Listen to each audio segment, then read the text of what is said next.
तर आजच्या या व्हिडिओमध्ये मी एका वास्तविकतेवर बोलणार आहे आणि आजचा जो मुद्दा आहे तो खूप जास्त डीप असणार आहे तुम्हा सर्वांसाठी, खास करून जी युवा पिढी आहे आणि जे सध्या इंजिनिअरिंग आणि आय टी सेक्टरमध्ये काम करत आहेत त्यांच्यासाठी हा व्हिडिओ असणार आहे. आणि ज्यांना आय टी सेक्टरमध्ये काम करायचं आहे त्यांच्यासाठी तर हा व्हिडिओ खूपच जास्त महत्त्वाचा असणार आहे. आज आपण सगळ्या गोष्टी अगदी खोलवरती बघणार आहोत, तर व्हिडिओ अगदी शेवटपर्यंत बघा. पण व्हिडिओ सुरू करण्यापूर्वी मी आहे अभिषेक शेलार आणि तुम्हा सर्वांचं या नवीन व्हिडिओमध्ये खूप खूप स्वागत आहे. आपण सुरुवातीपासून जाऊ, आपल्या शालेय जीवनापासून. ज्यावेळेस आपण लहान होतो, आपण ज्यावेळेस शाळेत शिकायचो, बरोबर, तर शाळेमध्ये आपल्याला प्रत्येक वेळेस एक प्रश्न विचारला जायचा. म्हणजे कोणताही शिक्षक ज्यावेळेस आपल्या वर्गावरती यायचा, आपल्या क्लासरूममध्ये यायचा, त्यावेळेस नक्कीच आपल्याला एक प्रश्न व्हायचा की मुलांनो, तुम्हाला मोठं होऊन काय बनायचं आहे, बरोबर.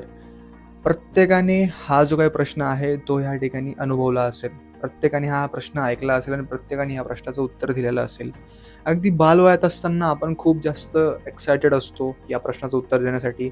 आणि खास कर त्यावेळेस मुलांना जास्त काही प्रोफेशनबद्दल माहीत नसतं, जे आपले कॉमन प्रोफेशन्स असतात, जसं की पोलीस बनणं, डॉक्टर बनणं, पायलट बनणं, बरोबर, आर्मीत जाणं, अशा ज्या गोष्टी आहेत त्या माहीत असतात. खास करून जी आपली जुनी पिढी होती, जुनी म्हणजे जास्त पण जुनी नाही, जी 99, त्यानंतर 2000, 2002 ते 2003-4 पर्यंतचे जे काही मुलं होते किंवा मुली होत्या, यांना माहीत असेल, यांच्यासाठी खूप जास्त रिलेटेबल असेल, की आपण त्यावेळेस खास करून ह्याच गोष्टी बोलायचो, की मला मोठेपणी डॉक्टर बनायचं आहे, मला मोठेपणी पोलीस बनायचं आहे, बरोबर. या सगळ्या गोष्टी ज्या आहे आपण त्यावेळेस बोलायचो आणि त्याही पैकी मी पण एक तसंच काहीतरी उत्तर दिलं होतं, की मला मोठेपणी पायलट बनायचं आहे. वास्तविकता ही वेगळी असते. आपल्याला त्यावेळेस काय माहीत नसतं. शिक्षकांनाही त्यावेळेस माहिती असतं, की हां, ठीक आहे यार. जस्ट मुलांना आपण विचारतोय, की मुलांना काय बनायचं आहे मोठेपणी, त्यांची इच्छा काय आहे?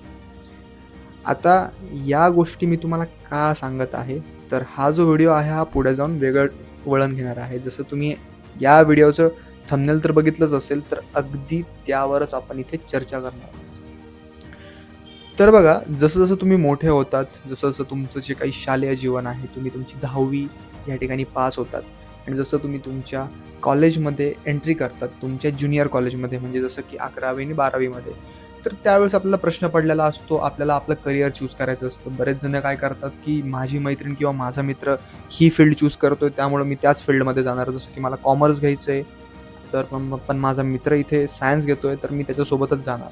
कारण आधीपासून आपण कुणाला तरी फॉलो करत आलेलो असतो. आपल्याला माहीत नसतं, की आपलं जे काही करिअर आहे, आपल्याला आपला जो इंटरेस्ट आहे तो कशामध्ये आहे. आपण कधीच त्या गोष्टी फॉलो करत नाही. अगदी बोटावर मोजणे लोकं असतात, मुलं असतात, ज्यांना त्यांच्या इंटरेस्टसोबत चालायचं असतं आणि ते त्यांच्या इंटरेस्टला फॉलो करतात. पण बरीच जणं असतात, की जी जास्त करून जी संख्या असते ती इतरांना बघूनच त्या फील्डमध्ये उतरत असते. बऱ्याच जणांचे घरचे असतात, की जे त्यांना प्रोत्साहन करत असतात, ज्यांना म्हणत असतात, की तुम्ही हीच फील्ड घ्या. कारण आपला जो दादा होता किंवा आपली जी दीदी होती, तिने पण तेच केलं होतं, तू तू पण तेच कर. आणि त्यांचाही गाईडन्स तुम्हाला असतो. आता आपण कसंबसं करून मग आपण 11वी आणि 12वी मध्ये त्या फील्डमध्ये एंट्री करतो. जसं की कॉमर्स आहे, आर्ट्स आहे आणि सायन्स आहे. बरोबर. आणि जसं कॉमर्स, सायन्स आणि आर्ट्स 12वीचं शिक्षण झाल्यानंतर त्यावेळेस मग आपल्याला कळतं, की आता आपल्याला इथे वेगळ्या ठिकाणी अजून एक वळण घ्यायचं आहे.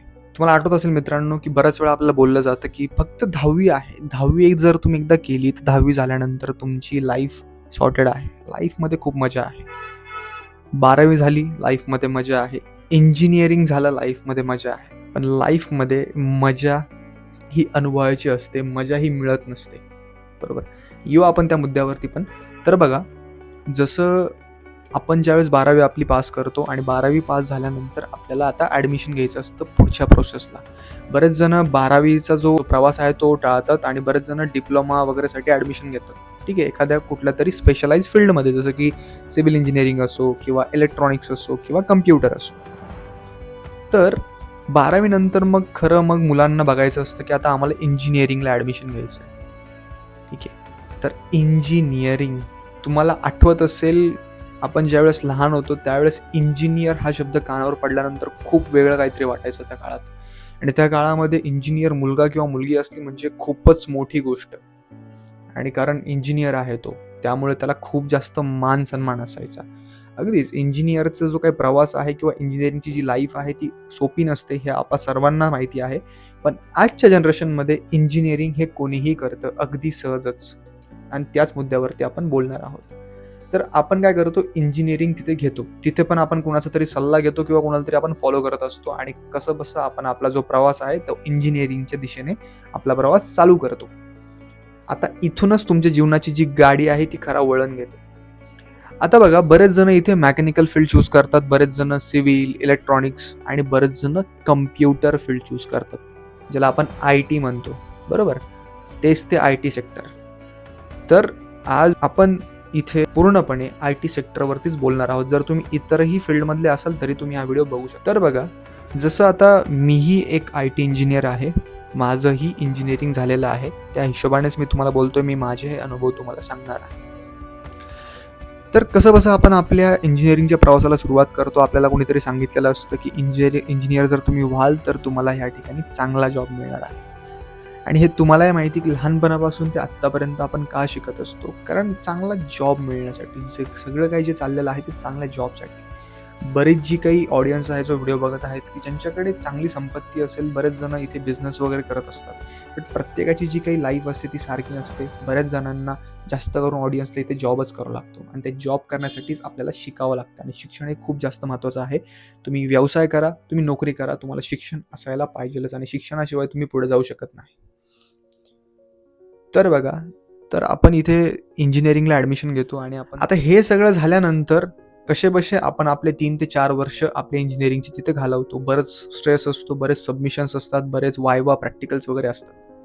आणि त्यामध्ये पण बऱ्याच गोष्टी असतात की जर चांगलं कॉलेज तुम्ही निवडलं तर तुम्हाला प्लेसमेंट्स वगैरे असतात, कारण तुम्हाला कॉलेज निवडतानाच सांगितलेलं असतं की इथला जो प्लेसमेंट रेशो आहे तो खूप चांगला आहे. म्हणजे हे जे कॉलेज आहे हे तुम्हाला लवकरात लवकर तिथे तुम्हाला जॉब मिळवून देईल.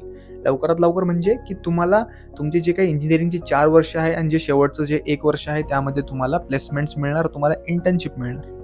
या गोष्टी तुमच्या कानावर पडलेल्या असतात आणि त्या हिशोबानेच तुम्ही काय करतात की तुमचं जे कॉलेज आहे ते तुम्ही चूज करतात, तुमचं कॉलेज तिथे निवडतात, बरोबर. हे सगळं होऊन जातं आणि अगदी अंतिम टप्प्यात येतो आपण आणि आपल्या कॉलेजमध्ये बऱ्याच कंपन्या येतात आणि कंपन्या काय करतात, आपल्याला प्लेसमेंट्स प्रोव्हाइड करतात. प्लेसमेंट्स म्हणजे आपल्याला ते जॉब प्रोव्हाइड करतात की तुमचं इंजिनिअरिंग झाल्यानंतर तुम्ही आमच्या कंपनीमध्ये जॉईन होऊ शकता. आता मला सांगा, तिथे समजा आपण एक उदाहरण घेऊ की एक 80 ते 90 जणांची एक बॅच आहे. आता 80 ते 90 जणांच्या बॅचला पूर्ण सगळ्यांना तर आपल्याला जॉब देता येणार नाही ना. तर कंपनीमध्ये एवढ्या वॅकन्सीज नसतात. तिथे बऱ्याच कंपन्या येतात पण पूर्णपणे सगळ्यांनाच तिथे जॉब मिळत नसतो. अगदी काहीतरी एक 15 ते 20, 25, 30 मुलांनाच तिथे जॉब मिळत असतो आणि बाकीची मुलं ते अशीच राहतात. आता इथून पुढे आपला व्हिडिओ एक वेगळं वळण घेणार आहे. आता बघा तुम्ही, आता ही जी मुलं असतात की ज्यांना जॉब मिळालेला नसतो, आणि ह्या गोष्टीतनं मीही गेलेलो आहे, म्हणून मी तो जो प्रसंग आहे तुम्हाला सांगत आहे आणि ह्या गोष्टी तुम्हाला कुठे ना कुठेतरी टच होणार आहे, कुठे ना कुठेतरी तुम्हाला त्या गोष्टी जाणवणार आहेत. तर जसं आपण आपला प्रवास पुढचा चालू करतो तर त्यावेळेस बरेच जण काय करतात की आपल्याला एक गोष्ट कानावर पडते त्यावेळेस नवनवीन, की पुण्यासारख्या शहरामध्ये असे काहीतरी कोर्सेस असतात 3, 4, 6 महिन्यांचे. ते कोर्सेस केल्यानंतर आपल्याला हमखास तिथे जॉब मिळतो. सगळ्यांनीच ही गोष्ट ऐकलेली असेल आणि सगळ्यांनाच ही गोष्ट माहिती असेल. आता त्यावेळेस जास्त काही सोशल मीडियाचा ट्रेंड नव्हता, त्यामुळे ह्या गोष्टी जरा कमी ऐकायला यायच्या, बट आजकाल सगळ्यांनाच ह्या गोष्टी माहिती आहे. अगदी शाळेतल्या मुलांना सुद्धा ह्या गोष्टी माहिती आहे. मग आपण काय करतो, कसं बसं मग आपण घरच्यांना कन्व्हिन्स करतो, त्यांना मनवतो, त्यांना पटवून देतो ह्या गोष्टी की असं काहीतरी आहे. माझ्या मित्रांनी किंवा माझ्या ताईने, दादाने मला ह्या गोष्टी सांगितलेल्या आहे. तर पुण्यासारख्या शहरामध्ये जाऊन असा छोटा मोठा कोर्स केल्यानंतर आपल्याला तिथे जॉब मिळतो आणि एवढी फी असते. आता ते घरचे जे असतात भोळे भाबडे, त्यांना काय माहीत नसतं या गोष्टीतलं आणि बिचारांना काही गोष्टी त्याच्यातल्या माहीत नसतात टेक्निकली. त्यामुळं मग ते म्हणतात की चला, तुम्हाला माहिती आहे ना, तुम्हाला योग्य वाटतंय ना, हे घ्या पैसे आणि जा चांगलं काम करा. आणि त्यांच्याकडनं आपण जी काही रक्कम असते ती तिकडनं रिसीव्ह करून आपण त्या गोष्टी करण्यासाठी पुण्यासारख्या शहरामध्ये जातो. आता तिथेही गेल्यानंतर तुम्हालाही माहिती असतं की तिथे पण तुम्हाला 100% जॉब मिळत नसतो. तिथे पण काही मोजक्याच मुलांना जॉब मिळत असतो, बरोबर. तिथं पण तुम्हाला खूप मोठी रेस ही खेळावी लागते. तुम्हाला त्या मैदानात उतरावं लागतं, स्वतःवरती काम करावं लागतं. आता इथे प्रॉब्लेम काय होतो तो ऐकून घ्या. जसं तुम्ही तिथे क्लास लावतात, क्लास जॉईन करतात, तुम्हाला मोठी मोठी स्वप्न दाखवली जातात की तुम्हाला येत्या या दिवसात, या महिन्यात तुम्हाला जॉब मिळणार आहे जर तुम्ही स्वतःवरती असं काम केलं तर. पण त्यावेळेस तुम्हाला ते असं नाही सांगत की तुम्हाला आम्ही इथे जे करतीलच त्यांनाच आम्ही या ठिकाणी जॉब देणार आहे. तुम्ही ज्यावेळेस क्लासेस जॉईन करतात, कोचिंग जॉईन करतात, त्यावेळेस तुम्हाला सांगितलं जातं की हा जो क्लास आहे हा तुम्हाला 100% म्हणजेच 100% तुम्हाला तो काय करतो, प्लेसमेंट देतो. बट कुठलाच क्लास हा 100% प्लेसमेंट देत नसतो. असतील बरेच क्लासेस, माहीत नाही मला, तुमच्याकडनं जास्तही पैसे घेत असतील, तुमच्यावरती जास्त काम करून घेत असतील, पण त्याच्याविषयी मला माहीत नाही. बट माझ्या तरी नजरेत जेवढे क्लासेस आहेत ते तुम्हाला 100% प्लेसमेंट देत नाही. ते असिस्टन्स असतं, म्हणजे तुम्हाला ते सपोर्ट करतात. आता इथे खरा मुद्दा चालू होतो. ज्यावेळेस तुम्ही तो क्लास जॉईन करतात, ज्यावेळेस तुमचे सुरुवातीचे दिवस असतात, तुम्हाला खूप छान वाटतं तिथे की खूप चांगलं चालू आहे आणि येत्या दिवसात मला जॉब मिळणार आहे. तुम्ही एक वेगळ्या वाईबमध्ये जगत असतात. आणि त्यावेळेस तुम्ही एक गोष्ट नोट कराल की तो क्लास जॉईन करताना तुमच्यासोबत फक्त कम्प्युटरचेच मुलं नाही, तुमच्यासोबत इतरही फील्डचे लोक तिथे जॉबसाठी कोर्स करत असतात. जसं की मेकॅनिकल, सिव्हिल, इतर कुठल्याही बॅकग्राऊंडचे, कॉमर्स म्हणा, आर्ट्स म्हणा, की ज्याला बॅकग्राऊंड पण नाहीये असेही मुलं तिथे कोर्स करण्यासाठी येत असतात. आता इथे खरा मुद्दा चालू होतोय.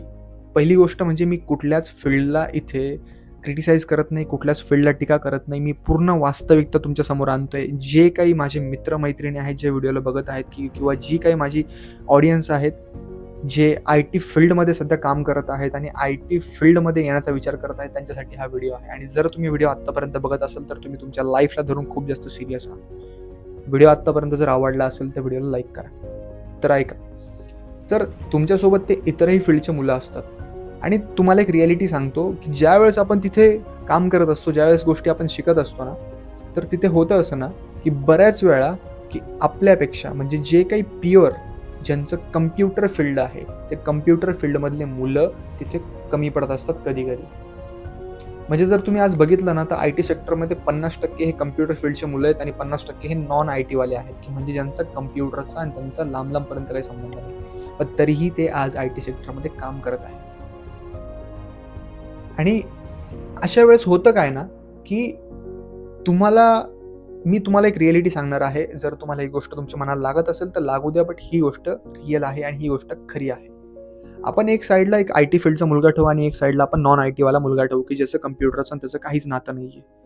होतं असं ना, की ज्यावेळेस सुरुवात होते आपल्या क्लासची, तर त्यावेळेस दोघांपैकी इथे जास्त प्रयास कोण करत असतं, तर तो नॉन IT वाला.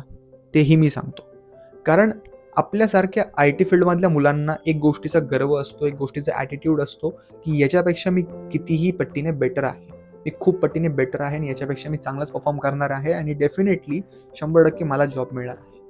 आणि एक साईडला तो नॉन IT वाला मुलगा असतो, ज्याला माहीत असतं की मी माझ्या फील्डमध्ये खूप जास्त प्रयत्न केलेला आहे, खूप साऱ्या पायऱ्या चढलेलो आहे, पण प्रत्येक पायरीवरनं मी घसरलेलो आहे आणि हीच एक लास्ट फील्ड आहे की ज्यामध्ये जर मी माझे प्रयत्न नाही केले, तर इथे मी यशस्वी नाही झालो, तर माझी पुढची जी काही लाईफ आहे किंवा पुढचं जे जीवन आहे ते खूप जास्त माझं खडतर होणार आहे. हे त्याला नक्की माहिती असतं. त्यामुळे तो त्या परीने प्रयत्न करत असतो. आणि जर बघायला गेलं ना मित्रांनो, तर इथे तुम्हाला जास्त परिश्रम घ्यावा लागत नाही. अर्थातच कष्ट करावे लागतात, पण जेवढे तुम्ही तुमच्या 10वी आणि 12वी मध्ये तुमच्या प्रश्न उत्तर पाठ करण्यासाठी जेवढा तुम्ही वेळ लावला होता, तेवढं तुम्हाला करायची गरज पडत नाही. अरे तुम्ही स्वतःला कमी लेखतात मित्रांनो, की तुम्ही 2-3 महिन्यामध्ये तुम्ही 6-6, 7-7, 8-8 विषयांचा अभ्यास केलेला आहे. तुम्ही तुमचं पूर्ण पुस्तक चाळलेलं आहे आणि तुम्ही एका फील्डमध्ये मास्टरी नाही करू शकत. एकदा या गोष्टीचा नीट विचार करा. तर येऊ परत आपल्या मुद्द्यावरती आपण, की ही जी लोकं असतात, ही यांच्या लाईफमध्ये खूप जास्त थकलेली असतात आणि ह्या लाईफला धरून खूप जास्त डिप्रेस असतात. तर ही मुलं थोडंफार स्वतःवरती काम करतात आणि डेफिनेटली इंटरव्ह्यू क्रॅक करून चांगल्या जॉबला ते लागून जातात आणि चांगलं पॅकेज जे आहे ते मिळवतात. आणि इथे कम्प्युटर फील्डवाला मुलगा असाच बसून राहतो. कुठं गेले तुमचे इंजिनिअरिंगचे 1 ते 1.5 लाख वर्षाची फी? वाया गेली. IT हे क्षेत्र असं आहे ना, की जिथे सगळ्यांना वेलकम आहे. तिथे तुमची डिग्री नाही बघितली जात.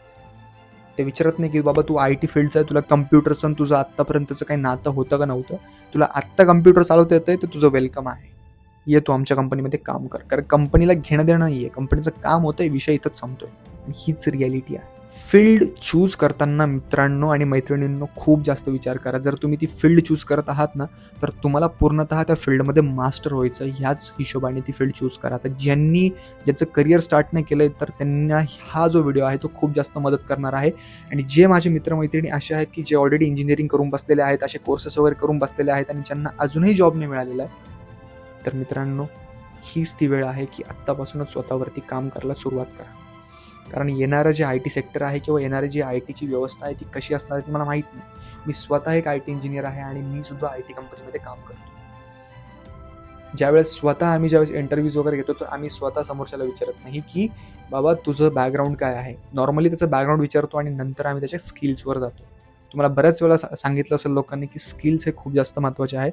तर हा बाबांनो, स्किल्स हे खूप जास्त महत्त्वाचे आहे. ॲटलिस्ट आय टी सेक्टरमध्ये जर यायचं असेल तर स्किल्स खूप महत्त्वाचे आहे. कारण आय टी सेक्टर हे सगळ्यांना ओपन आहे. आय टी सेक्टरचे दरवाजे हे सगळ्यांसाठी ओपन आहे. कुणीही त्या आय टी सेक्टरमध्ये येऊ शकतं. आणि जर तुम्ही आय टीमधले मुलं आहात ना, तर तुम्हाला आय टीमध्येच जॉब मिळणार आहे. एकतर तुम्हाला जॉब करणे नाही तर कुठला तरी तुम्हाला व्यवसाय करणं आहे, जर तुमच्याकडे भांडवल असेल तर.